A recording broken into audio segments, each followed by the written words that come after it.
Et donc c'est un double livre. C'est un livre sur comment le cancer change la vie, change les gens, comment il peut donner une joie féroce, comment il peut pousser au pire, comment est-ce qu'il peut pousser dans les retranchements, mais comment est-ce que ces 4 femmes qui étaient des femmes normales vont devenir pour moi des résistantes. Et c'est encore un livre, j'ai écrit pas mal de livres de guerre, pour moi c'est pas un livre sur la maladie, c'est un livre sur la guerre une fois de plus.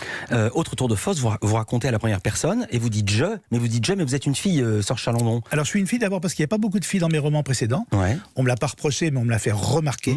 Non, vous auriez pu le raconter à la 3e personne en disant Jeanne entre dans le, au lieu de dire j'entre dans le café. Voilà, sauf que le problème, parce que la réalité est toujours plus forte que la fiction, ma femme a eu un cancer en janvier 2018 et je me suis dit, comme dans un journal de guerre, elle et moi, nous avons décidé de tout noter, de tout écrire et de suivre ce cancer. Pourquoi elle et moi ? Elle et moi, parce que 11 jours plus tard, moi j'étais diagnostiqué à mon tour et j'avais le choix ensuite. Moi je suis un homme. Est-ce que je parle d'un cancer d'homme, virilité, etc. Ça me fait gerber. D'autres l'ont fait très bien, c'est fait. J'ai pas envie de retomber là-dedans, j'ai pas envie d'écrire ça. Et ce qui m'intéressait, c'était enfin de mettre les femmes en pleine lumière et enfin donc d'être Jeanne, donc d'être ma femme. Et grâce, si je puis dire, à ce cancer du sein, j'ai tenu mon propre cancer à distance pendant 9 mois avant de me faire opérer.